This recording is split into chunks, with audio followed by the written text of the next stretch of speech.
నమస్తే, నేను మీ కుప్ప పద్మిని. ఇన్నాళ్ళు మీ సపోర్ట్‌ని నాకు అందిస్తూ, మీ ప్రేమని నాకు అందిస్తున్న ప్రతి ఒక్కరికి కృతజ్ఞతలు. ఇప్పుడు చూడబోతున్న ఈ వీడియో కూడా ఖచ్చితంగా మీకు ఉపయోగపడుతుంది. లైక్, షేర్ అండ్ సబ్స్క్రైబ్ చేసి మీ ఇష్టాన్ని అలాగే మీ సపోర్ట్‌ని నాకు అందించండి. అలాగే ఈ వీడియో పట్ల మీ అభిప్రాయాన్ని కామెంట్ సెక్షన్‌లో కామెంట్ చేసి నాకు తెలియజేయండి. నమస్తే. Welcome to our channel. నేను కుప్ప పద్మిని. ప్రస్తుతంతో పాటు ప్రముఖ ఆధ్యాత్మికవేత్త, ప్రముఖ ఆస్ట్రాలజర్ అండ్ న్యూమరాలజిస్ట్ శ్రీమతి తనిష్క గారు మనతో పాటు ఉన్నారు. మాట్లాడదాం. మేడం నమస్తే. మేడం నమస్తే అమ్మా. మేడం తన పేరు నాగరాజ్.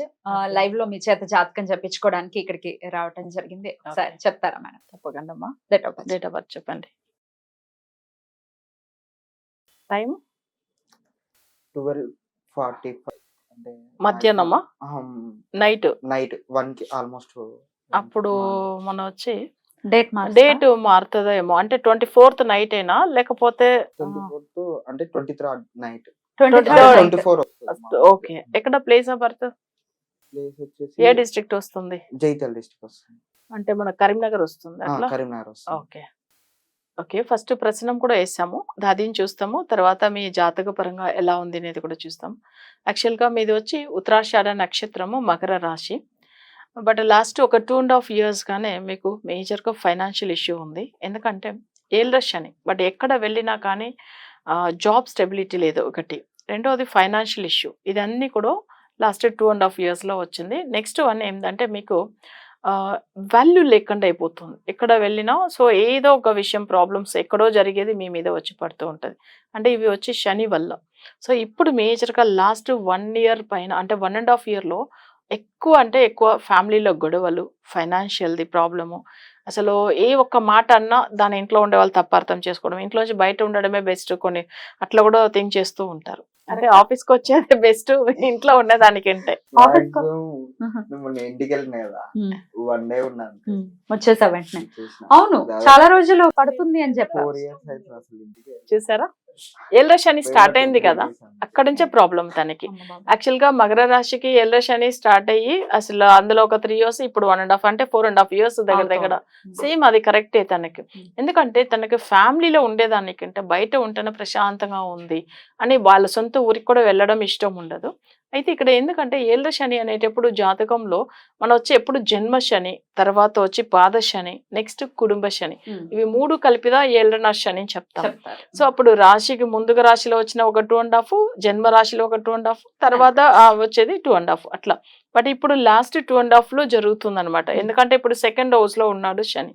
బట్ అది కాకుండా ఇప్పుడు నడుస్తున్న దశ కూడా ఏంది అనేది చూస్తాం తనకి. ఎందుకంటే తన చక్రంలో ఏళ్ళ శని ఉన్నప్పుడు ఉన్న ఘోరం కష్టాలు ఎప్పుడు రాదని చెప్తూ ఉంటారు. శని అంటేనే అందరూ భయపడతారు. సో ఇప్పుడు దశ కూడా తనకి ఏంటంటే 2017లోంచి తనకు వచ్చి రాహు దశ. అది కూడా ఏంటంటే ఇప్పుడు 2022 నవంబర్ నుంచి శని అంతర్దశ కూడా ఉండింది. సో అప్పుడు ఏంది, రాహు దశ ఒకటి మేజర్ ప్రాబ్లం ఉంటుంది జనరల్ గానే, అందులో శని అంతర్దశ. అంటే శని అనేటప్పుడు ఏళ్ళ శని ప్లస్ ఇక్కడ అంటే గోచార శని జరుగుతుంది, అంతర్దశ శని. బట్ ఇక్కడ రాహు అనేటప్పుడు చూడండి తనకు 6th లో ఉన్నాడు. ఎప్పుడైనా కానీ 6th లో ఉన్న రాహు మాక్సిమం మంచి చేస్తుంది, అంటే కొంతమందికి ప్రాబ్లమ్స్ ఇస్తుంది. ఈయనకు వచ్చి ఇక్కడ వాళ్ళ మదర్ హెల్త్, ఈయన హెల్త్, తర్వాత అప్పులు. సో నెక్స్ట్ వచ్చి రిలేషన్స్, అస్సలు ఎవరిని నమ్మరు తను. రిలేటివ్స్ ఎవ్వరు కూడా మంచోళ్ళు కాదు, తనకు అందరూ అన్యాయం చేస్తారు. అట్లనే ఉంది ఇక్కడ. సో ఇక్కడ వాళ్ళ రిలేటివ్స్ వల్ల కూడా సమస్యలు ఎక్కువ ఉంది. తర్వాత తన చక్రం ప్రకారం చూసామంటే ఒక ఏదైనా ఒకరి దగ్గర ఇప్పుడు డబ్బులు తీసుకున్నారు, తను వెంటనే ఇవ్వలేకుండా పోతారు, మళ్ళీ ఏదో ఒక అప్పులు. సో ఇలా వస్తూనే ఉంటది ఈ దశలో. జనరల్ గా వచ్చిన డబ్బులు అంటే అప్పటికప్పుడే ఖర్చు కూడా అయిపోతాయి తనకు. అసలు డబ్బులు సేవింగ్స్ అనేది లేదు ఇప్పుడు. సో అది కాకుండా ఏంటంటే ఇవన్నీ కూడా ఇప్పుడు నడుచున్న ఈ రాహు దశలో జరుగుతున్న విషయము. ఇందులో ఏంటంటే కొంచెం ఎప్పుడైనా అన్ని ఓకే, తను ఏ విషయం భయపడరు, మేజర్ హెల్త్ విషయం భయపడుతూ ఉంటారు తను. సో అదొక విషయం అయితే ఇక్కడ తన చక్రంలో కనిపిస్తుంది. నెక్స్ట్ ఇందులో ఏంటంటే తనకు వచ్చి కుజుడు, యాక్చువల్గా ఉద్యోగ కారకుడు కుజుడు. ఆయన వచ్చి ఏమవుతుందంటే 4th లో ఉన్నాడు, అంటే దోషంగా ఉన్నాడు. ఈయన కూడా ఏంటంటే జాబ్ విషయంలో కానీ తనకు వచ్చి స్టేబుల్గా లేదు. తనకు కూడా చెప్పాలంటే రెగ్యులర్ ఇన్కమ్ సోర్స్ లేదు. కొన్ని రోజులు చేస్తారు, కొన్ని రోజులు ఒట్టిగా కూర్చుంటారు, మళ్ళీ కొన్ని రోజులు ఇలాదా ఉంటుంది. కానీ తనకు రెగ్యులర్ ఇన్కమ్ సోర్స్ అయితే ఇక్కడ కనిపించలేదు. సో ఇంత ముందుకు కూడా వేరెక్కడో జాబ్ చేసి ఉంటారు, కొన్ని రోజులు అసలు ఒట్టిగానే ఉంటారు, మళ్ళీ జాబ్, మళ్ళీ ఇట్లా. బట్ గ్యాప్ ఇస్తుంది, అసలు టైం వస్తూ ఉంటుంది. సో ఇక్కడ ఏంటంటే 10th house రెగ్యులర్ ఇన్కమ్ గురించి ఉండేది. బట్ అదైతే జాతక పరంగా తనకు సరిగా లేదు. సరే, నెక్స్ట్ తన చక్రంలో ఈ ఏళ్ళ శని స్టార్ట్ అయింది చూడండి. అంటే మకర రాశికి యాక్చువల్గా ధనుర్రాశిలో శని ఉన్నప్పట్లోంచే తనకు ప్రాబ్లం ఉంది. కానీ ఆ జన్మ శని వచ్చినప్పుడు కొంచెం ఆరోగ్య సమస్యలు వచ్చింది, కొంచెం మానసిక బాధలు అన్నీ వచ్చింది. ఈ లాస్ట్ 1.5 year లో ఎంత అసలు డబ్బులే చేతిలో నిలవట్లేదు. డబ్బుల గురించి ఇంటికి వెళ్ళినప్పుడు కూడా వేరే విషయంలో ఇంట్లో మాట్లాడుతున్న డబ్బుల విషయంలోనే గొడవలు వస్తూ ఉంటది. సో అది ఇప్పుడు జరుగుతుంది లాస్ట్ ఒక 1.5 year గా తనకైతే. కరెక్టా? కరెక్టా? కరెక్ట్. ఓకే. నువ్వు ఇట్లా తిందామని ఇట్లా కూర్చున్నావు అనుకో, దాని స్టార్ట్ అప్పులు ఇవి ఉన్నాయి, కథలు మాత్రమే.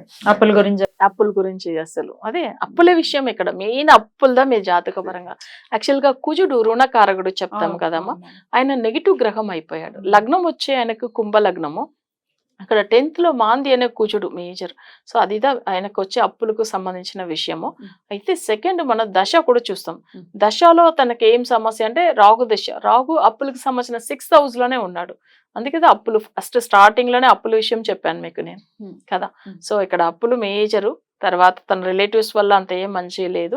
ప్లస్ తన ఫ్యామిలీ పరంగా చూసామంటే ఇక్కడ నుంచి వెళ్తానే తనకు డబ్బులు ఖర్చు అవుతుంది, కానీ అసలు మళ్ళీ ఆ డబ్బుల విషయంలోనే ఇంట్లో కూడా గొడవలు అవుతుంది. ఇవన్నీ ఎప్పుడు సాల్వ్ చేయపోతాము అట్లా అనేసి. సో ఇది ఫ్యామిలీ పరంగా తను చాలా సఫర్ అవుతుంది. రైట్, ఏమైనా తెలుసుకోవాలనుకుంటున్నా చెప్పండి. అదే జాబ్ గురించి అప్పుల గురించి ఏం లేదు. సెట్ అవుతుందా లైఫ్? Correct. జాబ్ లో సెటిల్మెంట్ ఎలా ఉంటుంది, ఎట్లా సెట్ మోస్ట్లీ అయితే అప్పుల గురించి. అప్పులే కదా. సో అది ఏంటి ఇప్పుడు మనం సరే ఇక్కడ నేను ఇంకో విషయం చూశాను, బట్ ఇక్కడ ప్రశ్నంలో గురించి కూడా మనం మాట్లాడాలి కదా. ఇక్కడ మీరు ఉన్న స్థలం అంటే మీ సొంత ఊర్లో ఉన్న స్థలము మీకు నెగిటివ్ గానే ఉంటుంది, అక్కడ డెవలప్మెంటే లేదు. సో మీరు అది ఏ ఊర్లో ఉన్నారో బట్ మీ ప్రాపర్ మీరైతే ఓన్ హౌస్ ఉంది కదా, సో అక్కడ మీకు ఏమైతుందంటే ఎలాంటి డెవలప్మెంట్ లేదని ఇక్కడ చూపిస్తుంది. కష్టపడుతూనే ఉన్నారు వాళ్ళు అట్లానే. సో అక్కడ ఏంటంటే మీకు ఉన్న స్థలం ఏదైనా నెగిటివ్ పవర్లో ఉండొచ్చు. నెగిటివ్ పవర్ అంటే ఇప్పుడు ఆ స్థలం వచ్చి వాస్తు సరిగా లేకుండా ఉండొచ్చు, లేదంటే ఆ స్థలంలో ఏదైనా నెగిటివ్ పవర్ ఉండొచ్చు. సో ఇదిదా మేజర్. అంటే మనం నెగిటివ్ పవర్ అంటే చాలా మందికి ఏమనిపిస్తే వాస్తు చూసి కన్స్ట్రక్షన్ చేసిన హౌస్లు కూడా కొన్ని అస్తలు బాగాలేదు అంటే ఆ స్థలంలో ఒక వైబ్రేషన్ నెగిటివ్ వైబ్రేషన్ ఉంటే వాళ్ళకి సెట్ అవ్వదు. సేమ్ మీకు కూడా ఏంటంటే ఇక్కడ ఆల్రెడీ ఉన్న హౌస్ చాలా రోజులుగా అదే ఇంట్లోదా ఉంటున్నారు వాళ్ళు, బట్ అది ఏం మంచిగా లేదు, వాళ్ళకి డెవలప్మెంట్ లేకుండా అయిపోయింది. సరే, ఇప్పుడు మనం ఇంకో విషయం మీరు ట్రై చేస్తున్నారు కొన్ని, మీరు ఎట్లనే ఈ అప్పుల విషయంలోంచి బయటపడాలని. బట్ ఎంత ఇప్పుడు మీకు ఒకటి చూడండి, మీకు ఒక 1 lakh మీకు ఒకవేళ శాలరీ వస్తుంది, కానీ మీకు అప్పులు దానికంటే ఎక్కువ ఉంటాయి. మంత్లీ కమిట్మెంట్ మీకు 1.5 lakh ఉంటాయి, మళ్ళీ ఆ 50కి మళ్ళీ ఇంకొకరి దగ్గర అప్పు తీయాల్సింది ఉంటుంది. అంటే చిన్న ఎగ్జాంపుల్ మీకు చెప్తున్నాను. సో అలాదా మీకు జరుగుతుంది ప్రెసెంట్ అయితే. బయటపడడం ఎట్లా? ఇప్పుడు రుణకారకుడు కుజుడు అని చెప్పాం కదా, ఆ కుజుడికి సంబంధించింది మనం చూడాలి. ఫస్ట్ కుజుడే ఇక్కడ మాంది గ్రహం అయ్యాడు. మాందికి ఒక సెపరేట్ మీకు రెమెడీ ఉంటుంది అని చెప్పాను నేను, ఎందుకంటే అది కొన్ని మన వశీకరణ పూజల వల్లదా అవుతుందని. అది కాకుండా తన జాతక పరంగా ఇప్పుడు నడుస్తున్న దశ రాహు దశ, అప్పుడు సర్ప దోషం ఉంటుంది. అంటే రాహు కూడా 6th లోదా ఉన్నాడు, దానికి సంబంధించిన రెమెడీ తప్పకుండా ఫాలో కావాలి. అది కాకుండా తను వేరే జెమ్ స్టోన్ కూడా ఏమైనా పెట్టుకోవడానికి అవుతుందా అనేది కూడా చూస్తాము. కానీ మాంది కుజుడు అయినప్పుడు తప్పకుండా రెమెడీ ఫాలో అయిన తర్వాత ఈ జెమ్ స్టోన్ పెట్టుకోవచ్చు. మీరు పుట్టిన నక్షత్రం వచ్చి ఇక్కడ వచ్చి ఉత్తరాషాఢ నక్షత్రము, మకర రాశిలో పుట్టారు. కానీ జాతక పరంగా ఏంటంటే సూర్యుడు నక్షత్రము. బట్ ఇక్కడ మీకు లగ్నం వచ్చి కుంభ లగ్నం అయినప్పుడు మీరు వచ్చి డైమండ్ పెట్టుకోవచ్చు, అంటే శుక్రుడు సంబంధించింది. ఒకవేళ డైమండ్ పెట్టుకోవడానికి కాకపోతే మనం సబ్ స్టోన్ ఉంటుంది కదా, అంటే మనకు ఒకవేళ ఏంటంటే అసలు సెమీ ప్రీమియర్ స్టోన్ అంటారు. మనకి ఏంటంటే ఇది వచ్చి మన జిర్గాన్ అట్లా అంటారు, వైట్ జిర్గాన్ అంటే డైమండ్ తర్వాత ఇది మన మామూలుగా పెట్టుకోవాలంటే అట్లా పెట్టేసుకోవచ్చు. అది కూడా ఏంటంటే డైమండ్ అంటే కొంచెం కాస్ట్ ఎక్కువ ఉంటుంది. సో మన ఇది వచ్చి సిల్వర్లో కూడా పెట్టుకోవచ్చు, జిర్గాన్ స్టోన్ ఒకటి పెట్టుకోవచ్చము. నెక్స్ట్ వచ్చి ఏంటంటే మీరు ఇది సూర్యుడి నక్షత్రంలో పుట్టారు, రూబీ పెట్టుకోవచ్చు, అంటే కెంపు కూడా పెట్టుకోవచ్చు. ఇవి రెండుని మీరు మేజర్గా ఈ 2 స్టోన్లు పెడితే సో జెమ్ స్టోన్ పరంగా చాలా బాగుంటుంది. నెక్స్ట్ వచ్చి ఏంటంటే మీకు ధనకారకుడు గురు అస్తమించి ఉన్నాడు. సో దానికి సంబంధించింది అంటే గురు అనేటప్పుడు గురువుకి ఆదిదేవత దత్తాత్రేయుడు స్వామి, తర్వాత అయ్యప్ప స్వామి కూడా గురువుదా. నెక్స్ట్ వచ్చి సుబ్రహ్మణ్య స్వామి, కృష్ణుడు గురు పవర్లో ఉండేవాళ్ళు. అంటే ఇప్పుడు గురు అంటే నార్మల్గా గ్రహంలో, బట్ ఆయనకు ఆదిదేవతలు ఎవరైతే ఉన్నారో వాళ్ళు మొక్కినా కూడా మీకు ఫైనాన్షియల్గా బాగుంటుంది, ఫ్యామిలీ పరంగానే మంచిగా ఉంటుంది. ఓకేనా? సో గురువు ఆరాధన ప్రత్యేకించి చేయాలి. అలాగే ఎట్లాంటి అంటే ఇప్పుడు కుజుడిని బలోపేతం చేసుకోవటం ఎట్లా అనే కస్టమైజ్డ్ రెమెడీస్ ఏవైతే ఉన్నాయో అవి తప్పకుండా మనం చూసుకొని చేయాలి. నేను ఏంటంటే మీకు కుజుడు వచ్చి ఇక్కడ మాంది గ్రహం అయ్యాడు. ఎప్పుడైనా చూడండి చాలా మందికి మాంది గ్రహం కుజుడు అయినప్పుడు ఎక్కువ రుణ బాధల్లోనే ఉంటారు. వాళ్ళు ఎంత మంచిగా బిజినెస్ చేసి ఒక పెద్ద లెవెల్కి వెళ్ళినా మళ్ళీ ఏదో ఒక రకంగా లాస్ అయిపోతారు. మళ్ళీ ఆ అప్పులు ఎక్కువ అవుతూ ఉంటది. సో అట్లనే జాతకంలో ఇక్కడ కుజుడిదా ఆయనకు బాగాలేదు. ఈ రుణకారకుడు కుజుడు మాంది గ్రహం అయిన దాని వల్ల నార్మల్ రెమెడీ సెట్ అవ్వదు. సో మాందికి వశీకరణం చేస్తే మంచి రిజల్ట్ ఉంటుంది. అదర్ దాన్ దట్ లైఫ్ అంతా ఎలా ఉంటుంది మేడం? ఫ్యూచర్ ఇప్పుడు చూడండి తనకు వచ్చి ఏంటంటే దశ వచ్చి రాగు దశ. బట్ రాగు వచ్చి తనకు 6th లో ఉంది అని చెప్పాను. తర్వాత రాబోయే దశ వచ్చి గురు. బట్ గురు కూడా ఏంటంటే 3rd house లో అస్తమించి ఉన్నాడు. అది వచ్చి యాక్చువల్గా ఏంటంటే గురు దశ ఇప్పుడు కాదు, 2035 తర్వాత వస్తుంది, ఇప్పుడు కాదు. బట్ ఆ గురు దశలో మేజర్ విషయం సంబంధించిన రెమెడీదా ఫాలో కావాలి. రాగు దశ జరుగుతుంది, ఇది ఏళ్ళ శని. ఈ రెండు మేజర్గా ఏంటంటే బేసిక్ ఏళ్ళ శని ఉంది కదా ఇప్పుడు తనకు గోచార రీతిగా, ఇది వరకు చూసుకోవాలి. రైట్ మేడం, చాలా చక్కగా వివరించారు. ఎట్లా అనిపించింది? ఓకే మేడం, కరెక్ట్ గా అన్నీ చెప్పారా? correct. రైట్, రెమెడీస్ కూడా ఇస్తారు, అవి డెఫినెట్ గా ఫాలో చెయ్యి, డెఫినెట్ గా ఫ్యూచర్ బాగుంటుంది. అంటే ఆయన అప్పులు ఉన్నది మనకు తెలియదు, జాతకంలో చూసి చెప్తున్నాం. ఎగ్జాక్ట్, బట్ రెమెడీస్ తో డెఫినెట్ గా బయటపడిపోవడం అనేది తప్పకుండా. సాధ్యపడుతుంది. Okay. Thank you so much, thank you so much madam, నమస్తే. Thank you.